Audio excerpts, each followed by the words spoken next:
for some more ghost stories, and I thought I would share a few of my own with you. Right off, I can think of 4 ghostly encounters I've had. 3 of those were with other people with me when it happened, and they saw it happen also. And one of them was when I was by myself. 3 of them were rather scary, but the 4th one was quite comforting, and it was a good interaction for me. So I'll tell you a little bit more about that as we go through the book. As you can see, I've marked several stories because there's a lot to cover in here, and we'll see how far we make it. But this is Ghost 2. Ghosts. True stories of hauntings across America. Forward by Anne Rule and written by Leslie Rule.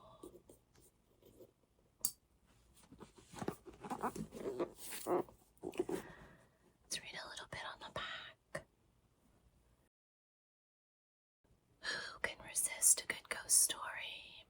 The kind that gives you goosebumps, makes your hair stand on end, and leaves you terrified of the dark. Coast to Coast Ghosts, True Stories of Hauntings Across America is filled with black and white photographs and real-life spine tinglers that take you on a nationwide journey to places where the dead refuse to rest. From Seattle to San Diego and from New Orleans to Key West, which I actually have a Key West hauntings book that we're going to cover, so I'm going to skip the Key West hauntings in this book. By interviewing credible witnesses, historians, and renowned parapsychologists, as well as researching forgotten library archives, author Leslie Rule has validated sighting after sighting.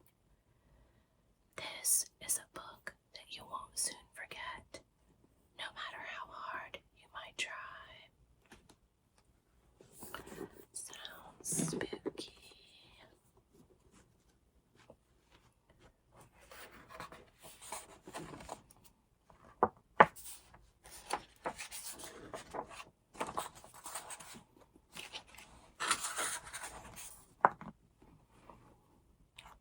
This was published in 2001 by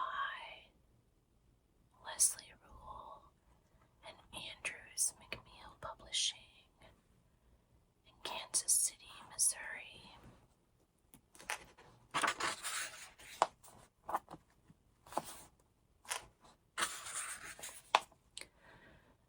We have the foreword by Anne Rule, which is the author's mother. And then we have sections that are haunted homes, the littlest ghosts, school spirits, paranormal pets, ghost trilogy.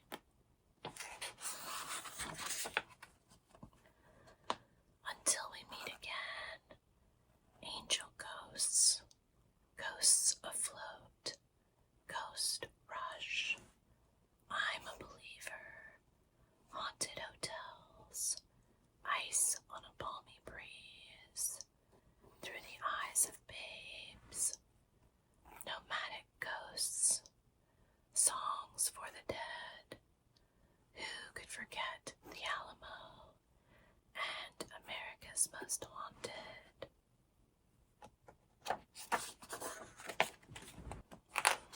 Skip over the foreword so you can get right to some of these stories.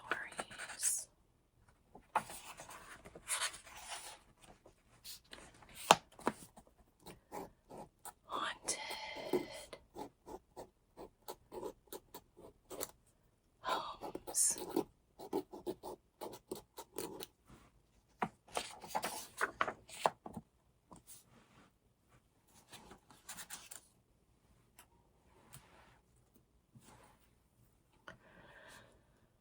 When I was a little girl, I thought everyone lived in a haunted house. I figured a ghost was a fixture, like the bathtub and the kitchen sink. That's probably a common assumption for any kid growing up in such a place. Des Moines, Washington, a little city on the water about 10 miles south of Seattle, was settled in the late 1800s. My great-grandfather, the Reverend William John Rule, founded a Methodist church there at the turn of the century, and that's where my grandfather John and my father Bill grew up. When I was 5 years old, my family bought my father's childhood home from his parents. It was a little white house with red shutters that sat on a grassy hill and overlooked the ever-changing waters of Puget Sound. It had begun as Beach Shack, and over the years an assortment of odd-shaped rooms were added to it. As a boy, my father had dug out the basement as a bomb shelter. His stern and often cruel father had put him to work at age 8, shoveling out the dirt below the house. He worked every day, and by the time he was 11, little Billy Rule had dug out 1,000-square-foot area. From the time he was 8 until he was 11, every day. I'm certain it never crossed his mind that he was creating the space for his future children's bedrooms. Cool in the summer, warm in the winter, the partially underground basement was always comfortable, but it was creepy. After my parents bought the house, they worked on it for months. Every weekend we stayed there as they remodeled. Old walls came down and new ones went up as my father changed the configuration of the rooms. My mother papered and painted and laid linoleum. While they were there alone, they would often hear the phone ring. It rang and rang and rang and rang, but there was no phone. They would walk to the wall where the old-fashioned telephone had once been mounted. A rectangular indentation with wires poking out was all that remained. Yet, as they stood there staring at it, it would continue to ring. Wires don't ring. Who could be calling? My parents were not afraid. They were fascinated. When they finished remodeling, we all moved in, and there I lived until I was on my own at 18. We were used to the sound of our mother typing in the basement, rec room, where she had set up a corner office. Click, click, click, clickety, click, click, click. But every so often, I would hear typing and open the door to sudden silence in an empty room. One of my siblings once saw a head float past the top bunk bed. Okay, that would be terrifying. Here is the author's home, where a confused spirit wanders, and apparently a doll has been laid out in the yard, looking super creepy.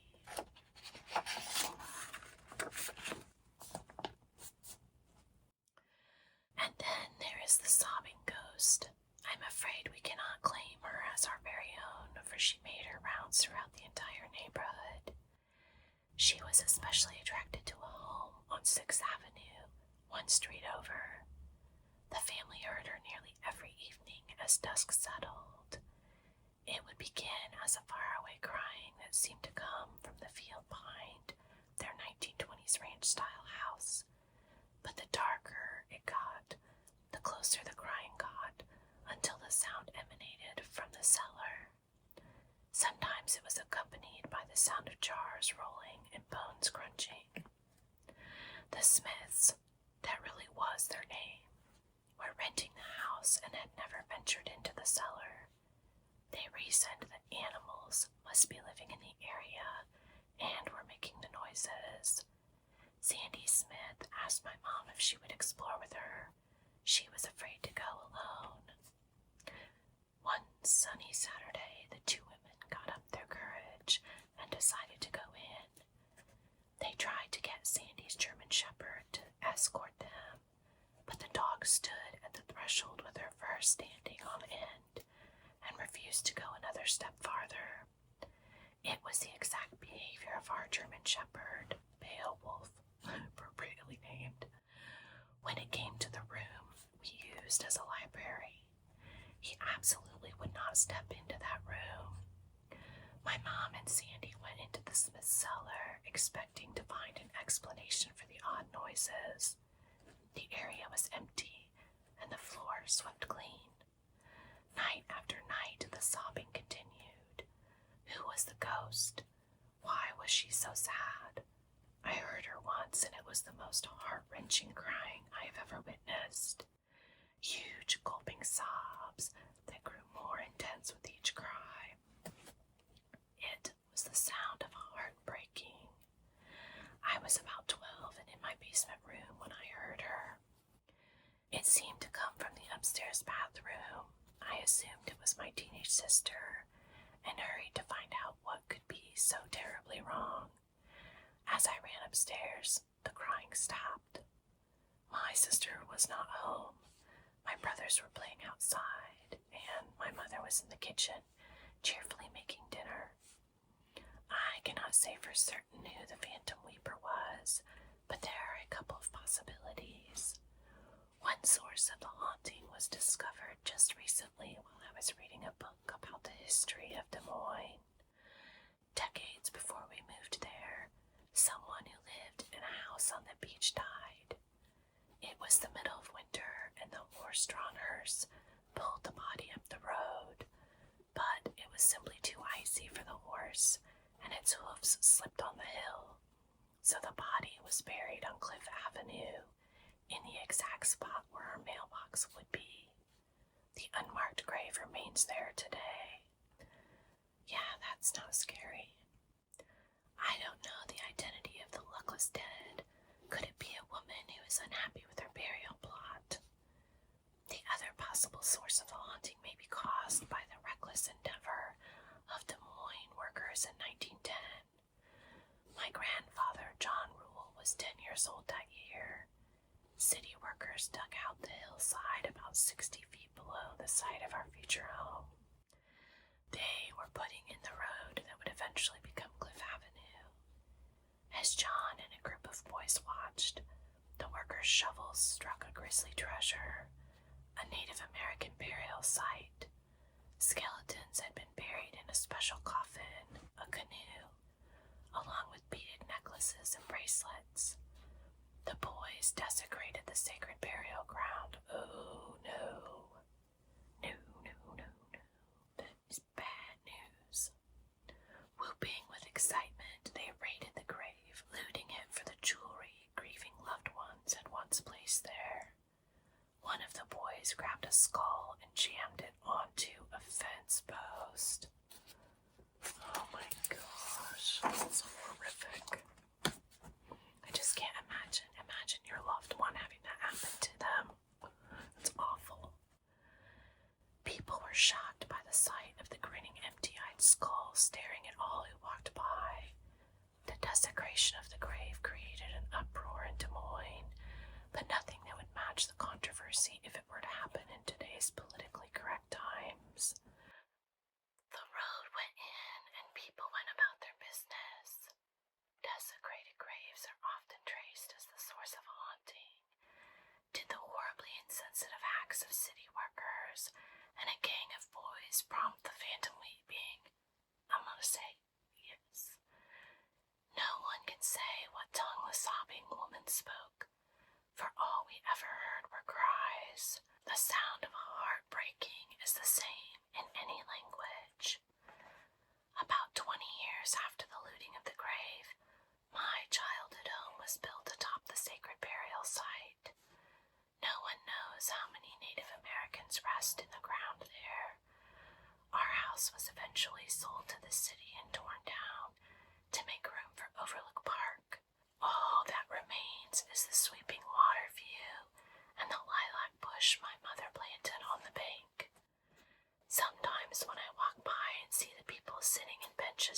I smile. I smile because they do not know. They do not know that they are lounging within the invisible walls of our old library, the room our dog refused to enter, and they do not know they're making themselves comfortable atop a Native American burial ground. I wonder, do they ever hear the sobbing?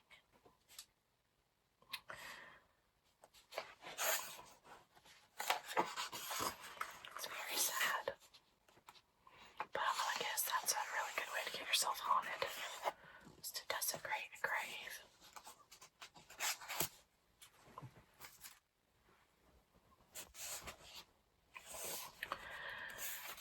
So this is from the haunted house section. I know you are cold. Dave and Judy Pugh's 3 sons have grown up and moved away, but the Elkton, Maryland school teachers are not alone in their charming century-old home. Though they themselves have never seen their boarder, they knew she is there. We call her the Spirit, said Dave, adding that she's welcome to stay as long as she likes. Almost 30 years ago, they had their first inkling of the Spirit's presence. Their oldest son, Jonathan, just a year old, was playing in the kitchen with pots and pans.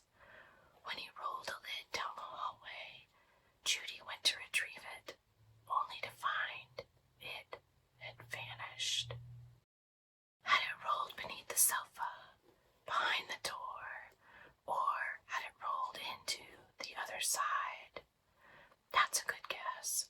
For all these years later, the pan lid is still missing. Nearly 3 decades of sharing their home with the Spirit have taught the Pughs a few things about her. They know she's nurturing, friendly, and tidy. She's the quintessential hostess who thrives on people and parties. She loves the home they share as much as they do, and she has a penchant for pretty things and sometimes cannot keep from borrowing them.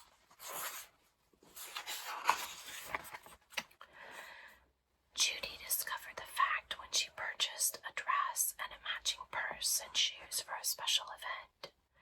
She carefully placed the new things in her bedroom closet, but when she reached for the purse, it was gone. Despite a thorough search, she could not find it and finally chose a different handbag. Puzzling over the mystery, she went to the event. She checked the closet again upon returning home, but the purse had not turned up.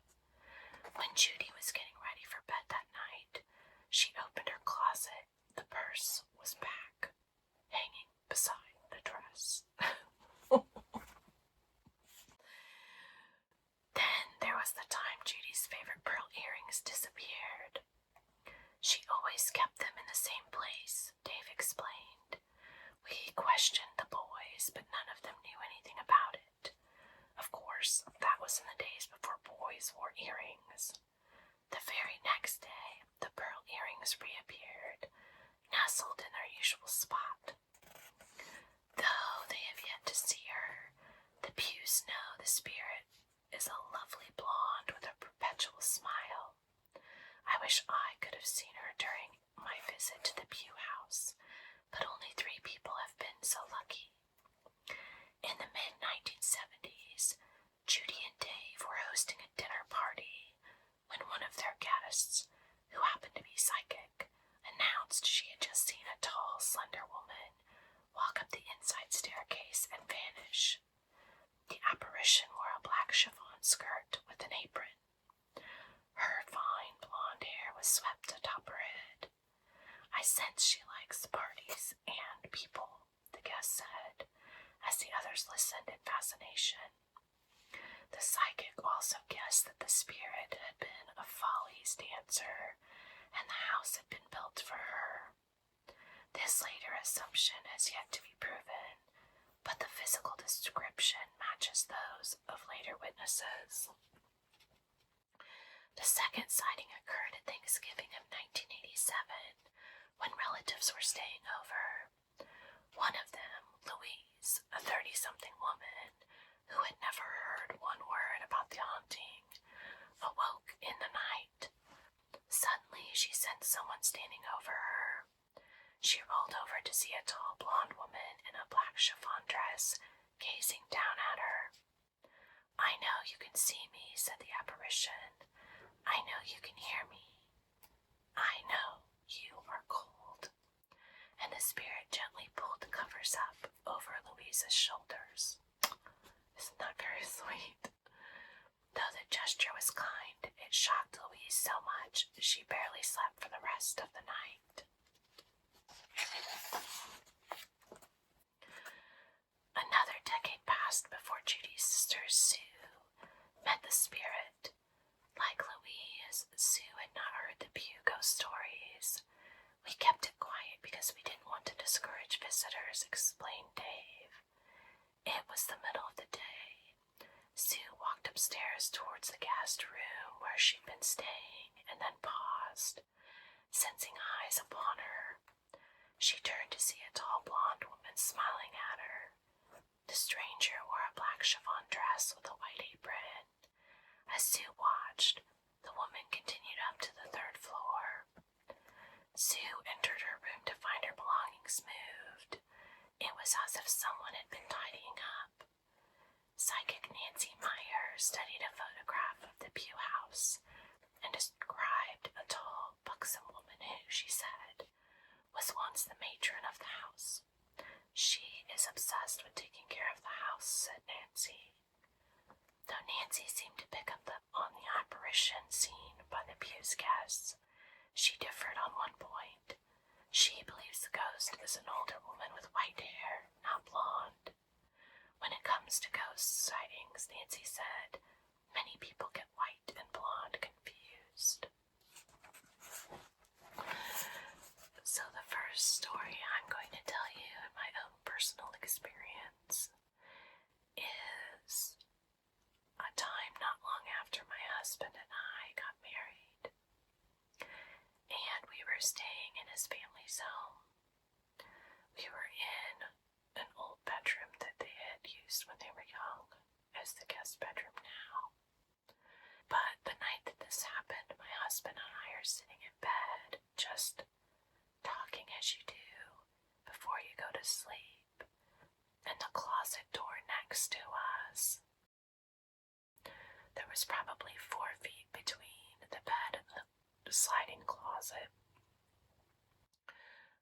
The sliding closet door slid open on its own, and both of us saw it. Needless to say, we didn't sleep much that night. Well, there have been other hauntings in that house since then. That wasn't the first time that my husband and I have experienced something like that together. We actually had another encounter in his apartment when we first met. There was a dark figure that entered the hallway, but there was nobody to go with it, and it proceeded to leave, but we could hear its footsteps and see the shadow, but there was no one there. So those are the first 2 ghost stories that I'll share with you. So we'll cover another story and then I'll share those with you.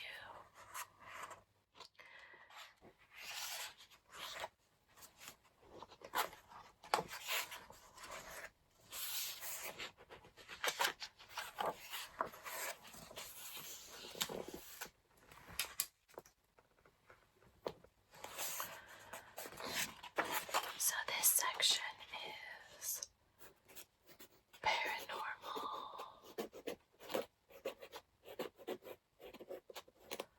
pets.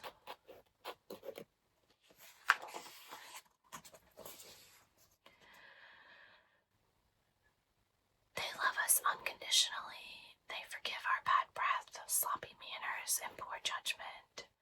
They are there nuzzling us with their cold noses when we need them most. We are comforted by their wonderful, mysterious purring and warm, silky fur, or by their wildly wagging tails as they greet us. They are our loyal, four-footed friends. Sadly, our animals' lifespans do not match ours. The heartbreak of a goodbye is a part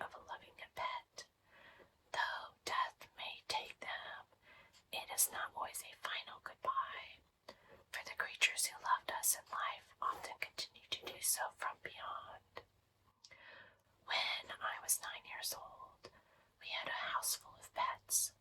Toby, our collie shepherd mix, went out roaming one day and returned carrying a paper bag. When we peered inside to see what Toby had brought us, a tiny kitten peeked out. We named him Go-Go.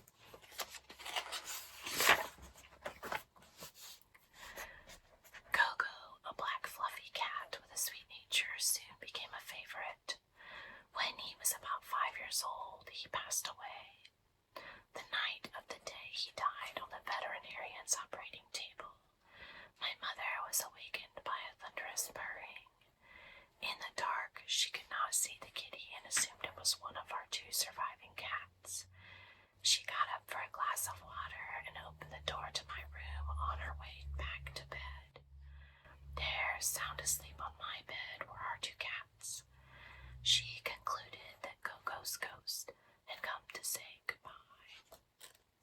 And of course, my cat, hearing the story, had to walk in here so that I could hear his little claws clicking on the floor. At least. Oh, yep, there he is. That's a very sweet story.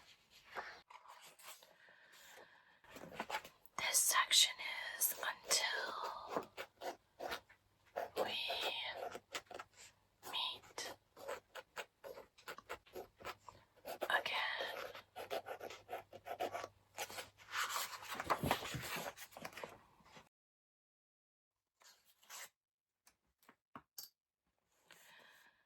Living for the first time. Mandy Merrill will never forget her very first friend, though she can't remember when their first meeting. Tracy and Mandy were just babies when their mothers introduced them. She was the first friend I ever spent the night with, said Mandy, who is now a young mother. We practically lived together for years.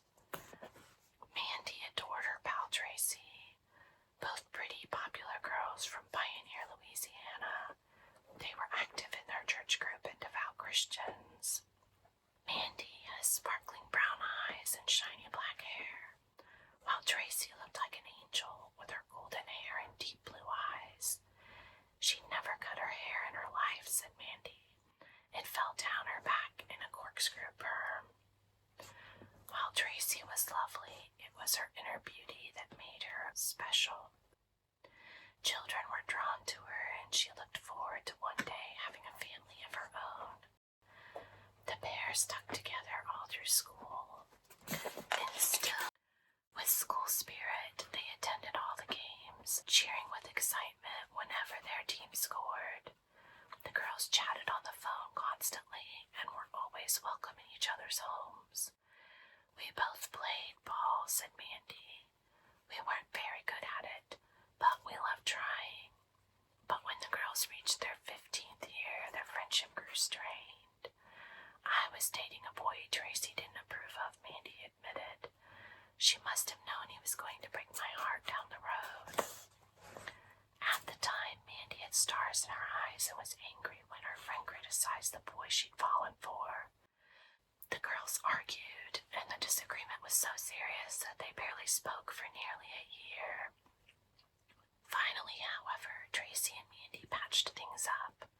It seemed they had their whole lives ahead to be best friends again. Shortly after their reunion on a hot August day, Tracy and her mom stopped by to ask if Mandy wanted to accompany Tracy on a Church of Christ trip to Mississippi the following day. My mom said no, Mandy explained. My sister was getting married in a few days, and she needed my help. The next morning, her mother woke her with grim news. Tracy had been in a car wreck on the church trip. She and a 12-year-old boy were fatally injured. Mandy thought her heart would break. Everywhere she looked, something reminded her of Tracy. The kitchen table where they would sit, giggling and eating cookies. The big backyard where they played together as children, and the angel knickknacks that seemed to be everywhere. Tracy had collected them. Sometimes Mandy spotted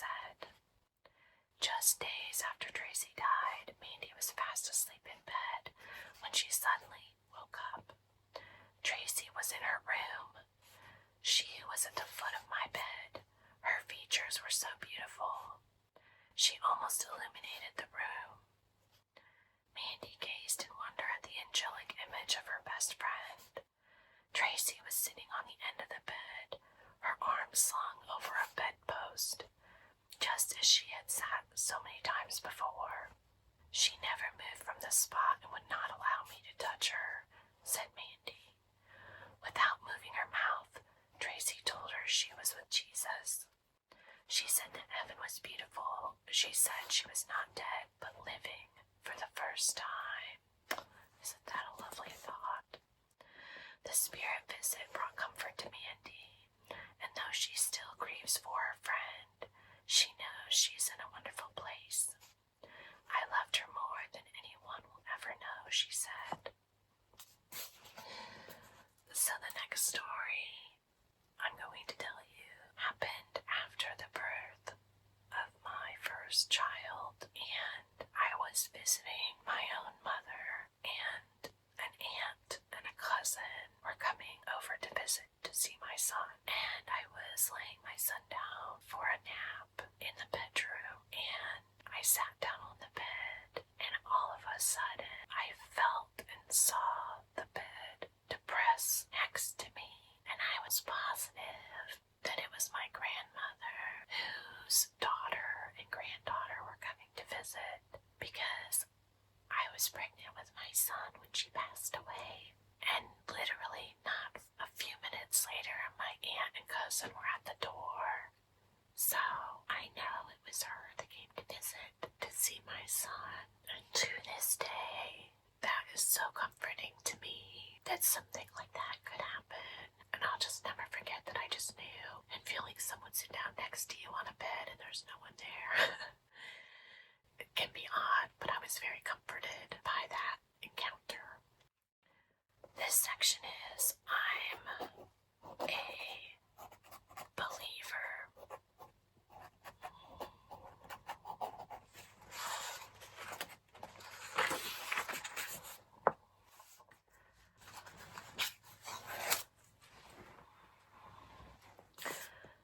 Old Lady Irvine.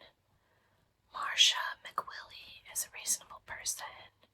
The 40-something mother of 5 is a former forensic specialist who worked a dozen years in law enforcement.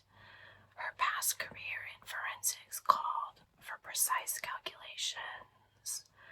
Many people may be surprised to learn that Marcia believes in ghosts, but she does, and has ever since she was 15 years old.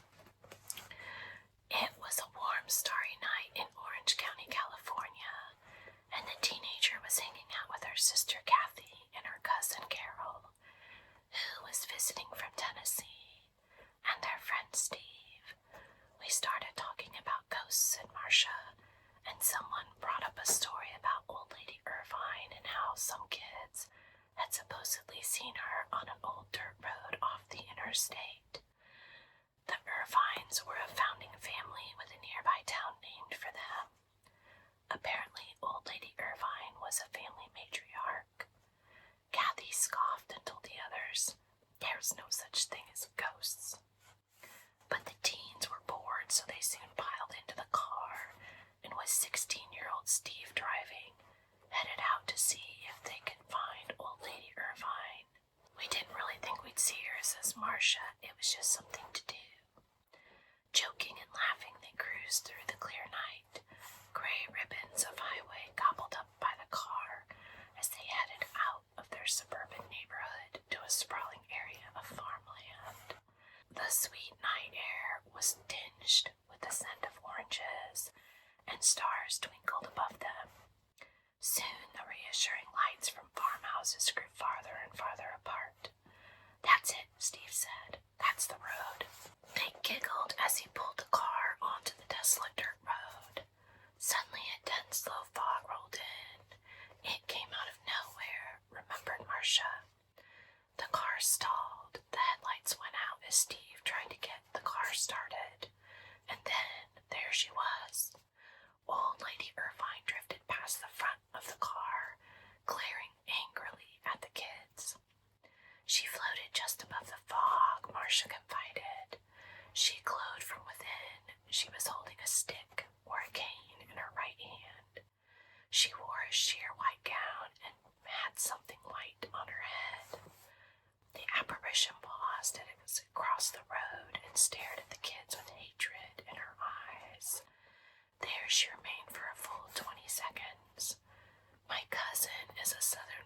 witnessed, and she started praying really loud, Marcia recalled.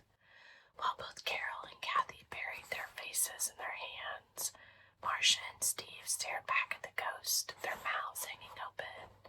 Then, as quickly as she'd appeared, she was gone. Steve got the car started and we got out of there. I think every place has some place where you go to see if there's ghosts. I can remember going somewhere similar when I was a teenager, although we didn't see a ghost.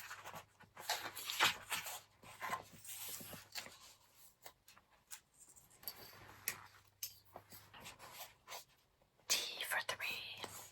It was the middle of the night when Audrey Fortin got up and headed for the bathroom. As she passed by the kitchen, she glanced in and stopped short. I had to look twice because I couldn't believe what I saw, confessed the Rumford, Maine machine operator.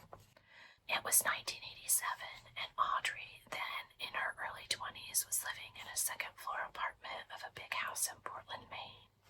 The old gray house with its bright red door was sliced into several comfortable units, and Audrey and her roommate loved theirs, despite the odd things that happened. The night she spotted the strange sight in the kitchen was just the beginning. Of course, in the right place and time, the scenario Audrey witnessed would be perfectly benign, but it was definitely out of place in the young woman's apartment. As Audrey stared into her kitchen, her eyes grew large. 3 elderly ladies were enjoying a tea party around her table. 2 were sitting and 1 was standing up pouring tea, she confided. Though the lights were out, the ghostly trio glowed, illuminating the area around them. The hostess ghost was a pudgy lady in a flowered dress who smiled warmly at her curly-haired friends as she poured tea into dainty china cups. Though stunned, Audrey stood for a full minute, gazing in fascination at the paranormal tea party, without knowing why.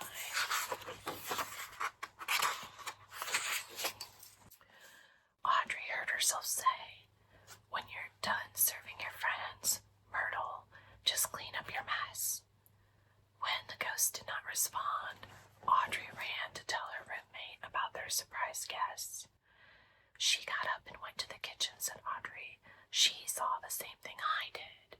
But her roommate was so shaken by the sight of ghosts in their kitchen that she ran back to bed and hid under the covers. It really scared her, said Audrey. She didn't like to talk about it. This sounds so much like a scene from Ghostbusters. The phantom tea party intrigued Audrey, however, and she quickly connected it to other odd happenings in the apartment. She called the presence Myrtle because the name had tripped so easily off of her tongue. Myrtle, it seemed, liked to borrow her clothes.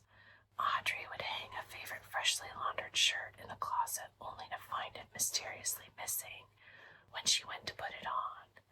The next day, it would be back, she said, in the exact place it was supposed to be.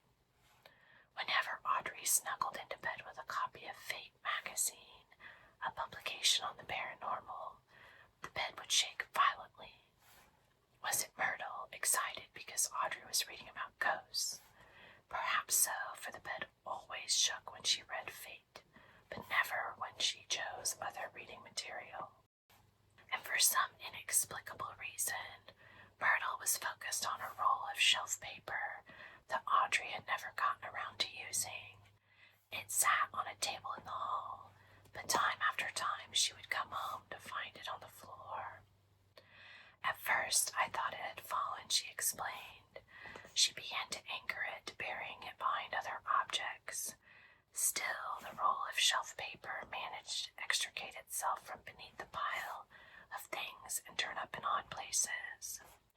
One day I came home and it was in the middle of the kitchen floor, said Audrey. Was the prim old lady ghost hinting that the shelves needed lining? Perhaps Myrtle was attempting to do the job herself. So another ghostly encounter that I have had involves another family member of mine. When we were young, we were at my aunt's house whose son had tragically passed away when he was in his young 20s in an accident, and the whole family had gotten together for New Year's Eve and they would have a party, and the adults were downstairs with music and drinks and laughing and enjoying themselves. And some of my other cousins had gone out to get some friends, and so it was just myself and another one of my cousins. And all of a sudden, the door to a closet in the room that we were in began to shake violently, and it was a door with a doorknob on it, and it wasn't a closet that we ever went into, but we both sat there and looked at each other, and it went on for several minutes and it didn't stop. So it wasn't like it was just a vibration from somewhere else in the house or anything like that, but we were like, oh my god. So we looked at each other and we just took off running. We ran downstairs and we thought maybe it was our trickster cousins playing a prank on us. We went downstairs and we looked for everyone else, and there was no one. There was only one way up to that room. It was down the stairs. So we didn't pass anybody. We asked if anyone knew where our cousins were, and they said they had left to go get some friends. And they did. They were not in the house. And we went back upstairs to see if we passed anyone on the way, and looked around, and there was nobody there. And of course we were too terrified to open the door to the closet, which I do wonder what would have happened if we did. But to this day, we never talked about it after that, but I kind of feel like it was my cousin that had passed away playing a prank on us, because that would have been right up his alley. So even though it was scary for us, looking back at it now, I have to chuckle a little, because I'm pretty sure that might have been what happened. Do you guys have any ghost stories that you want to share? Leave them in the comments. I would love to read them, and maybe we can even do a video where I read everyone's ghost stories if we get enough response. That would be really fun. But anyway, whether you believe in ghosts or not, I hope you enjoyed this video.